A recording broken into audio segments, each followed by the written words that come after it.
We have the Synchro Turbo Express for you today. We have some Infernoble Knights, Dinomorphia, Trap Tricks, and more.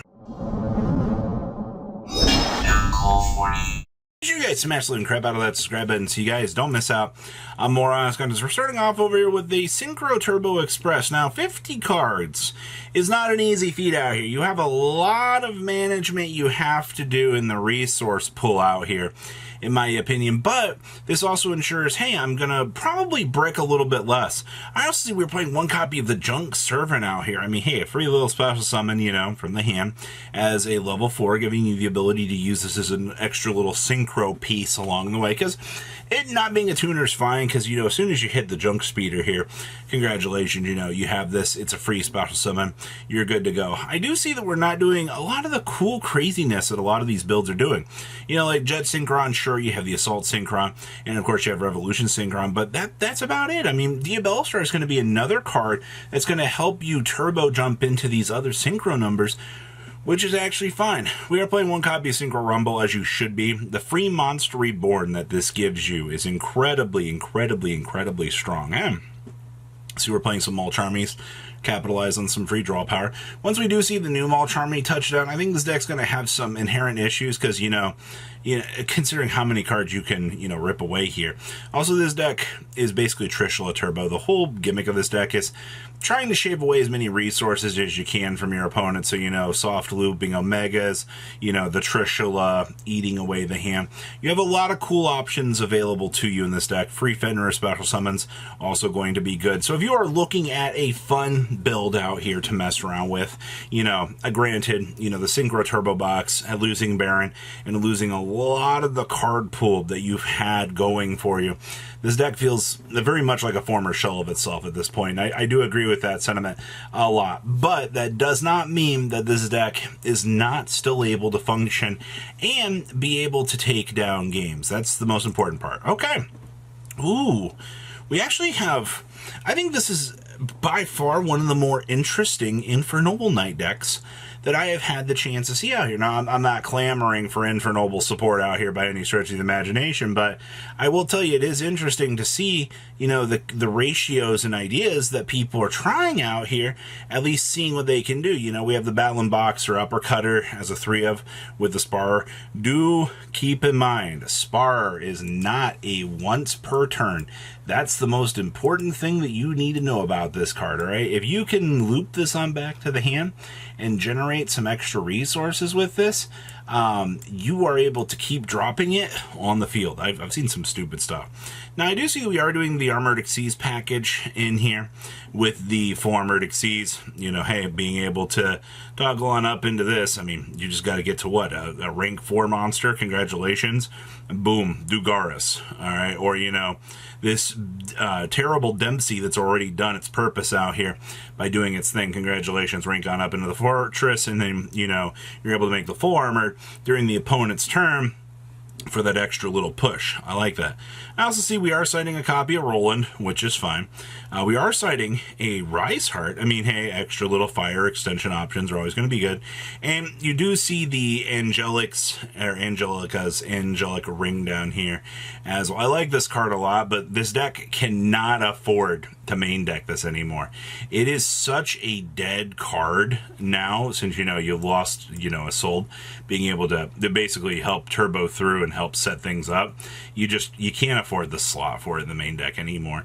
But the Exceed Armor package, I think that this is a good addition to this. So, if you've been wanting to see some modern era Infernoble Knights, granted it might not be the greatest thing in the world, but it's an idea, to say the least. Okay, what else we got? Dinomorphia. Whew. Alright. So, Dinomorphia. 5 monsters in the main deck here. Actually, playing the 2 Diplos, I think, is fine. Unfortunately, we just don't have a better monster than Diplos. Like, we're also not doing the Misk plays. See, the thing is, like, you're playing Fossil Dig in here. You might have thought, maybe we could get a little bit creative and try to play the Misk in here. So, you know, we can have the discard hand trap for the extra level of protection. No, this build doesn't really need it. I do see, though, that we've actually chosen to go another route of saucy here. We're actually playing the Card of Demise in this variation to get you some draw power. Now, I mean, the only time you're going to be really special summoning is during the opponent's turn anyway. So this is just free draw power anyway. Or, you know, congratulations, a Thursday has stuck around, so now you got a Diplo coming up. Now you're making a Logia or a Dolka heading on into the next couple of turns. That's interesting. Also, we're dedicating the slot to the Soldier of Chaos.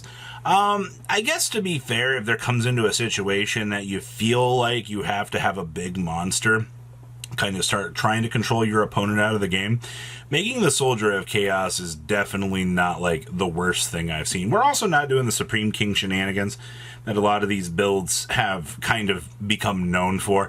I love the Supreme King stuff. I think it's a big help when it does come up, but you can't really, not really affording it. I also see here, we are doing the Loving Defender Forever as the super poly target against Yubel. Imagine you're a Yubel player, you're like, oh, Dinomorphia. Well, that's easy, you know. Yeah, until you get super poly rolled out here. And then your opponent's just like, oh, yeah. This is how you attempt to clear the game in that matchup. It is a funny interaction, I assure you of this. Being able to drop this just feels really good. Okay, next up here, we have Trap Tricks. I actually recently got to play against a Trap Trick deck at Locals. And this deck has some pretty stupid gas, alright? Like, this deck be putting some large monsters on the field for really no reason. Especially if they see the Parallel Exceed, like, this deck is able to go. We are playing the Baromet, the Sacred Shrub. What was this thing? Detach material from this card, target a normal trap in your graveyard, place it on the bottom of the deck, and then draw a card. And if a normal trap card is activated, detach material from this Exceed monster, and you do special summon a level 4 lower monster from the hand. So not only does it recycle, you know, a normal trap, you know, if I gotta put the Bottomless back, if I gotta put the Gravedigger's back, or if I gotta put back, you know, one of the other cards along the way here, it's a free one. And this is not... You can only use each effect. Okay, yeah, it is a once per turn. Man, I believed in the sheep. I also see, yes, we are doing the Xyz full armor play. So yes, this is two decks that we've got the chance to look at here that both want to use the Exceed armor package to basically turbo up through different little option trees to basically just control your opponent out of the game. I mean, we're only dedicating the one slot to the one full armored Xyz anyway, so you're not really breaking the bank too much by having this. You know what I mean? It's just one more option that you can mess around with in the grand scheme of things. We're also citing the Banishing Trap hole as well. You know what? Sure. I'm not the most versed out here. You know, I'm not Bortle. I don't have the master plan for this deck, but it is interesting to see that we're kind of back at the point that Trap Tricks are getting a little bit of love, or at least the format appears to have slowed down. For them. Alright, woo! We have Pendulum, Supreme King Melodious. So, this is...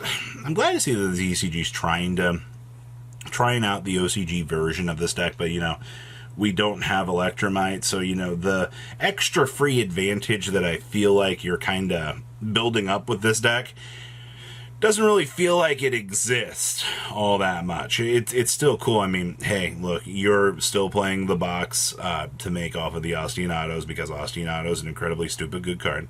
You know, Couplet and Rich Refrain here are going to do your things, and the rest of the deck is just the Supreme King package, as you're going to be toggling up for, you know, the big Link plays. Hello, Rebellion. We already know you're the free little extender, because we're just going to absolute into the Vortex anyway.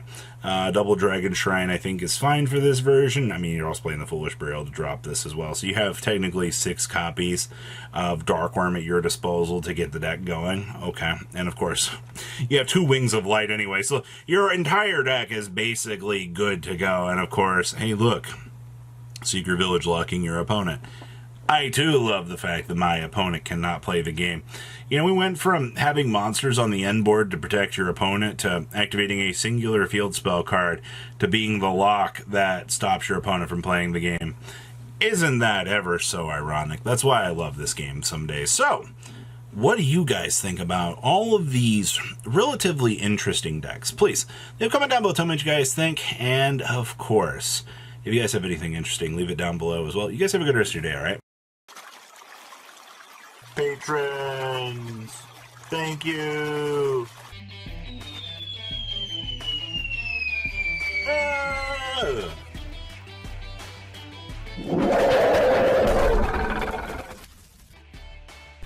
Thank you so much for watching. Check out these other videos.